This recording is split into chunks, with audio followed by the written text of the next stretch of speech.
Coming to you live from the old Benny's on Court Street. Somehow the sliding door was open and we made ourselves home in here at the Benny's on Court Street. Here's the Greg Simoneau Show. Here's Greg Simoneau.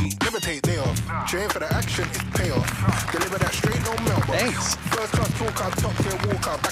Thanks. This used to be a Benny's. Thanks to Dan in the booth. Oh. Thanks to the local scene for having me.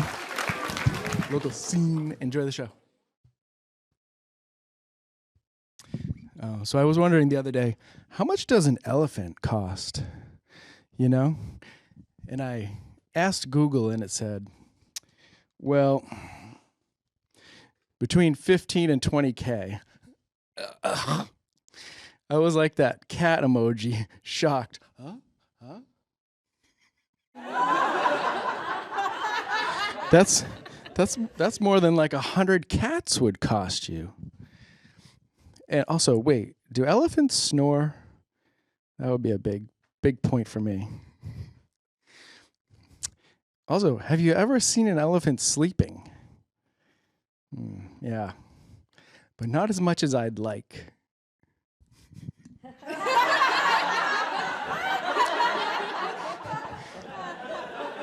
But you really shouldn't be owning an elephant.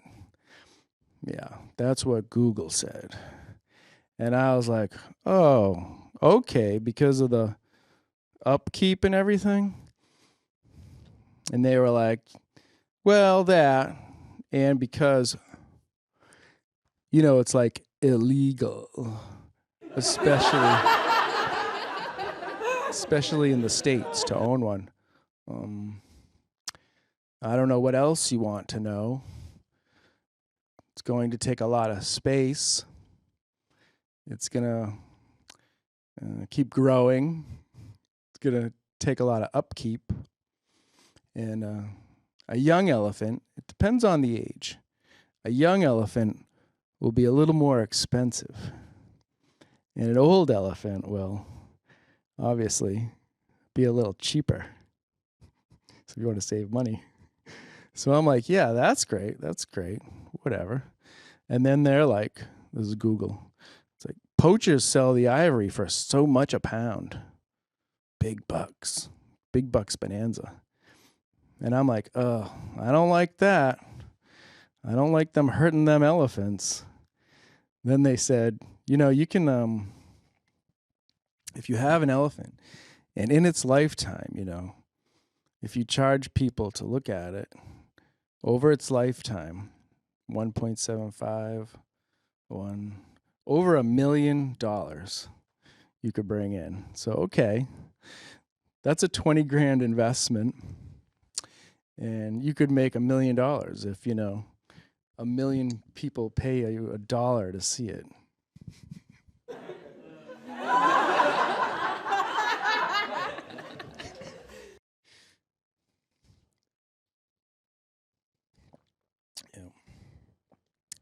And I remember this at the Barnstable County Fair years ago. I don't think they let you do this anymore, but I don't know why I wanted to, but I did. I rode an elephant for $5. It was $5 to ride it, and the Polaroid picture? Possibly, something like that. Whatever it was, and I rode him. And it was fun, but it was scary. You're high up, and his ears flapped on your legs, you know, which I really didn't like that texture, you know. I didn't like the texture of the ear flaps on my legs. Like, we don't put my niece on my cousin's shoulders and let his ears flap on her legs, you know. We call him Dumbo because he's dumb. But it was the experience, you know. I felt bad for the elephant, you know, not because of my weight or anything. I just felt bad for him, you know. I'm like, well, you're here, might as well walk around a little bit. Here's your $5. Mind if I take a photo with you?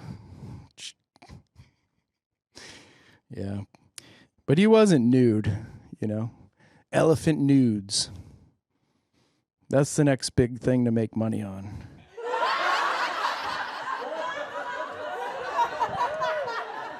Hey, I don't just read Nat Geo for the articles. National Geographic magazine for those Nat, not in the Geo. No. He wasn't like nude. He had like a carpet over his back, and you sat on the carpet. So there's probably a name for that carpet. It's just not coming to me right now. Elephant carpet?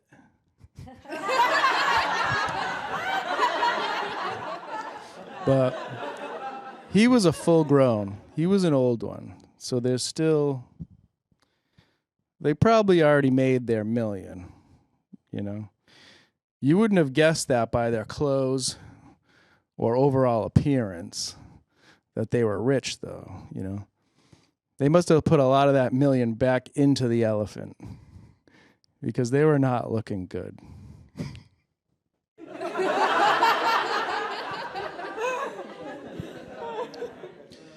And then Google was saying, you can eat elephant.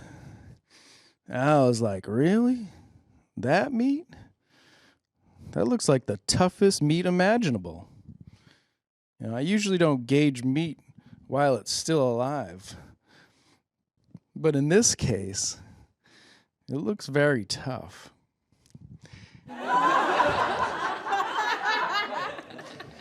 It just does. And Google was like, yeah, gorilla, elephant, any like woodsy creature, that's called bushmeat. And I was like, bushmeat? That sounds derogatory. Yeah, you guys want to get something to eat later? Get some bushmeat? That sounds rude. Rude, sir. What are these hamburgers made out of? Beef and 5% beef, 95% bushmeat. Gross. And I was like, geez, bushmeat. And then I got a flashback of when I was a kid. And when I was over these kids' house across the street, and I was little, and I'm pretty sure it was the first time I ever saw a woman's bush. I might have seen my birth mother's bush when I was being born. I don't remember if I gave a quick look back. Ew, gross. But this picture I saw her as a little kid. This was the 80s, okay? So this photo, it was a little old. And it was in black and white, and it was in a book, like a Danielle Steele paperback book. You know what I mean? Like a thick book. And this must have been before she became Danielle Steele. This was when she was Danielle Bush. It wasn't just like a Playboy magazine. It was in a book. It was black and white, paper pages. So this is awkward. Somehow they got me in there and they showed me, you know. And I'm sure this photo set up the story somehow, but they didn't offer to read it to me. But she had a big old bush. And that was true to form for the 70s and 80s, you know. It was the style then. So when I heard the word bushmeat on Google the other day, my mind immediately went back to that. Yarr. Jeez. I was scared as a kid. A paper photo of a lady's vagina. Not the vagina, just her bush. And it wasn't even like a sexy photo. She was just like happening to be walking around her bed with her head down, you know.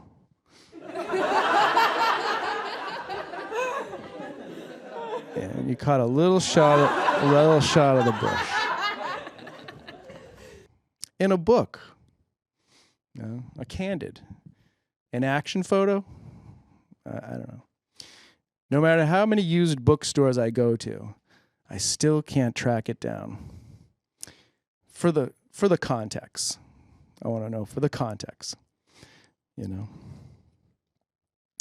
The cashiers never know which book I'm explaining to them, you know. It's like I'm in crazy town trying to track this book down. You never heard of the Bush Lady? Bush by the sea? Shake that bush? I'm the biggest Danielle Bush fan out there. How have you not have this? That's a little glimpse of me in the bookstore.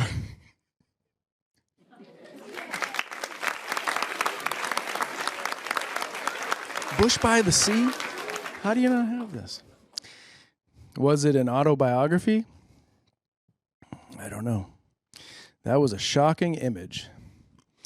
Well, that lady has a bush. And a lot of people would say, well, that was a big old bush. A black hairy bush.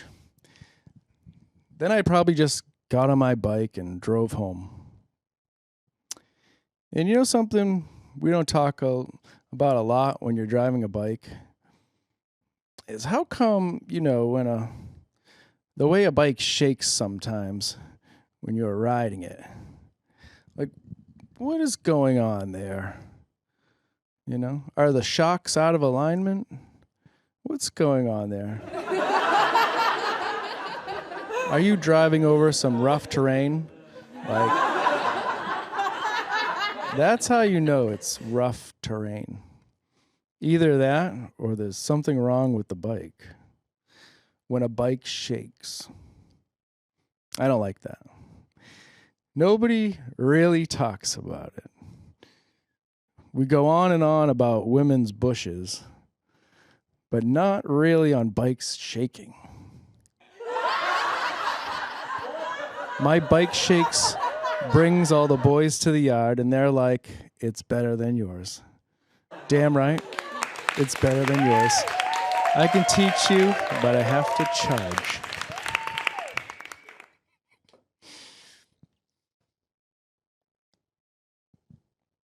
Yep. My bike shakes. Did you have a good bike ride? Yeah. Did your bike shake at all? Did you get the shakes? Did you ever ride a bike and get, you know, you get the shakes? My bike has the Harlem Shakes. I have a friend who fell off a bike recently, you know. Shout out to him. Sorry about your fall. It just happened, you know, where he ran into the bike in front of him and fell off and onto his elbow. But I'm like, you know, if he could have hit the other person's bike and then the bike shakes, you know, like something took over the bike, something like it had a computer control where it would stabilize, you know, that could be a stabilizer. And that could be an invention for Shark Tank, right? With the bike stabilizer, are we thinking AI? I don't know. Computer-induced shake? I mean, the bike shake. I mean, we already have AI in the tires. AIR. Air. Air. A joke about air. The R version of AI. Did we just rebrand air? I don't know.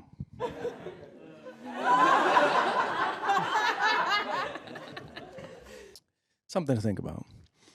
Yeah, it's the summertime, and you're going to go to a lot of parties. And sometimes you're out there, and you're like, this isn't mentioned enough. Is there a dessert menu? And if you know me, you know I like a good dessert menu, but it's not brought up enough. It's like, why aren't people offering dessert menus for their house? I know people will joke and say, "This is what's on the menu tonight at home." Yeah. But what do we do? What do we have for dessert? Then they just ramble it off like it's the specials. I mean, how hard is it to write this down? You know, maybe a nice font. You know, I know. I know. You have a computer. You have a printer. We aren't utilizing our printers that much. And if we are, it's not for the right reasons. One of the reasons is because the ink costs so much. Yeah, you want to save on ink, you know. But is there a dessert menu? Sometimes you go to a restaurant and I will, you know, and I'll sit there and I'll eat something and then I'll be like, "Is there a dessert menu?" And they'll be like, "Oh no, we don't have a dessert menu, but we do have chocolate cake and stuff like that." Okay. You own a friggin' restaurant. I know you're not like a chain, like a nice reputable place. But I mean, like, how hard is it to print something? You know? Is there a dessert menu I could look at? I mean, I need something tangible, legible, edible. I want to read it.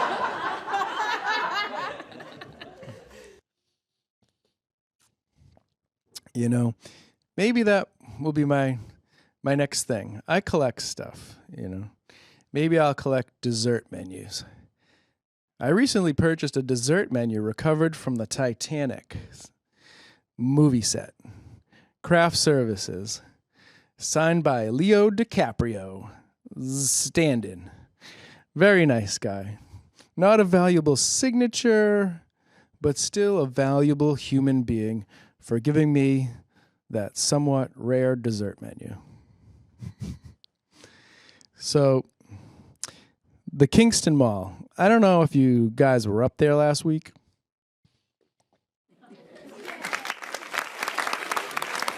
Yeah. They had a car show, like an old car show, and I was there.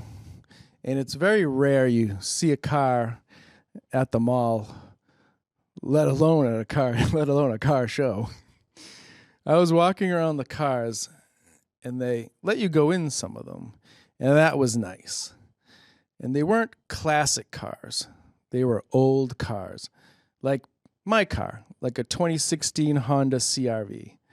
And I was in there, and someone came over to me, and they said, hey, get out of there. Get out of this car. And I was startled, you know. And I said, what? Car show, right? And they were like, no. Car show is on the other side of the mall. This is just where everyone parked for the car show. And I was like, oh, this is where the Gatra bus dropped me off. I didn't see that, you know. So I went over to the other side. And there was, in fact, some nice classic cars, but you couldn't touch them. Gatra's new slogan should be, instead of, you know, give us a week, we'll take off the weight. Sorry, that's not Gatra. It's give us a wave, we'll pick you up. So instead of that shouldn't be their slogan. Their new slogan, or the slogan should be, give us a wave and we'll drop you off at the wrong car show. We'll drop you off wherever the hell we want. We'll show you the most boring car show you've ever imagined. And that's what you get for wanting to look at cars. You're Gatra people now. We own you. Anyways, that's kind of a long slogan. But both car shows ended up being interesting. Then I went to a boat show. and I was going around and looking at all these boats and going in them. And some of them were kind of broken and stuff. And someone came over to me and said, "Hey, get out of there. Get out of there. Get out of that boat." And I was like, "What? Boat show?" And they were like, "No, this isn't a boat show. This is a boat junkyard. This is a boat tow. We tow the boats here to be fixed." And I was like, oh, sorry. I thought this was a boat show. And there's just not enough boat shows and car shows around for people who can't afford the boats and hose lifestyle. Some of us have hose, but not boats. And some of us are the hose. Anyways, Kingston had the car show. Well, the mall had it. The mall that has nothing now has car shows. You know, no, but shout out to all the businesses in the mall now. Good on you guys for staying there. And good luck to the new businesses opening all the time there. The Canadian wildfires, they were started by a bird. And my wife told me this. And we both want to be Canadian at this point anyways. I have Canadian heritage, but yeah. The bird dropped a fish on some power lines. And this just shows you that birds aren't real. They devised this wildfire so that they can smog out our summer here in Plymouth. The wildfires in Canada sent the smog down to us, ruining our summer. The birds aren't real. And if you ever caught a bird and you noticed it, well, first of all, you can't catch birds in Canada. That's illegal. But catching a bird in Canada is illegal. And if you did and you grabbed it and you turned it over its belly, it would say, "Made in China," because it's a robot. And because the Canadian birds are robots. So you know why birds aren't real too? Have you ever seen a bird sleep? Not really. Never seen them sleep. Well, at least not too much at least. Not as much as I'd like. So this bird dropped a fish and it hit some power lines and there were sparks everywhere. And not that WNBA sparks. Girls from that team, their convention was down the street. Real sparks that started a fire. And that makes me wonder too, are fish real? You know? Have you ever seen a fish sleep? Not really. Not too much. Less than they should be. So the Canadian wildfires were started by a robot bird that dropped a fake fish to ruin our summer.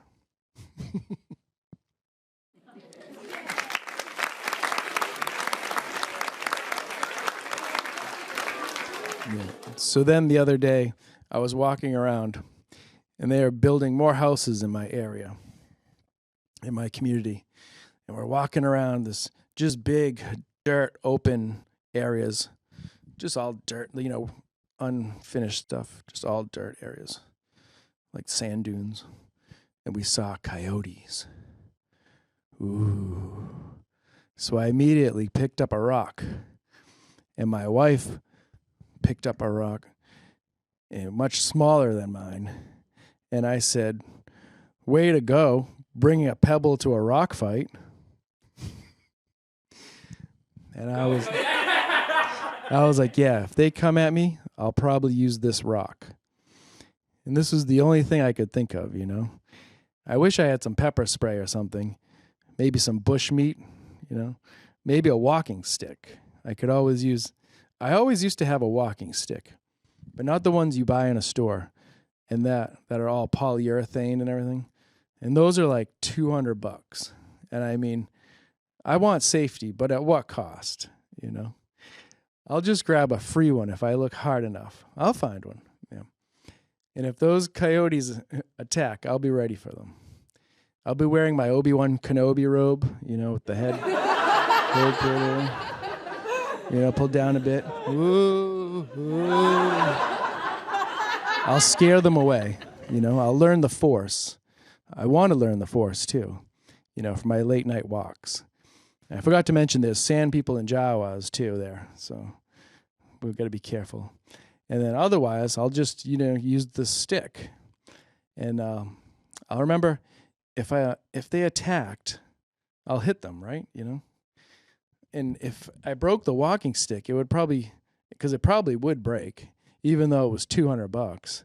It would probably break right in half, or maybe leave me with like a little bit, and I would just be there on my back, last ditch effort, just half a walking stick like this.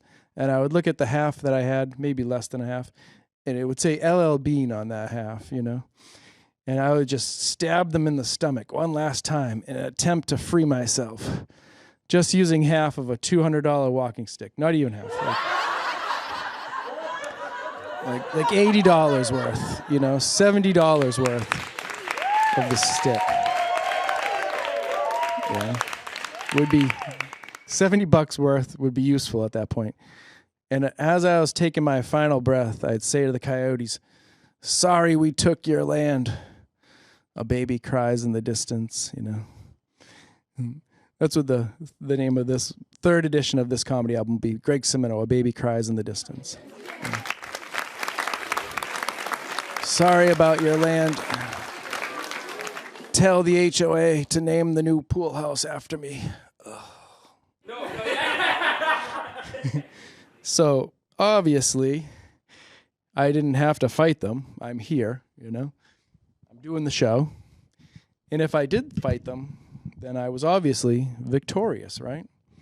So I think this comedy album should be, me holding a dead coyote in the air, AIR version, Maybe its head ripped off, just holding the head up in the air, like a very rock and roll album art cover, And I think the title is either going to be Bushmeat, Greg Simoneau, Bushmeat. Or Greg Simoneau, how much does an elephant cost? We'll be out in stores soon. And then the re-release will be called Greg Simoneau, Coyote Hunter. Yeah. And you can catch me in the upcoming film Car Show 2000. And Danielle Bush will be played by the talented, the beautiful Florence Pugh.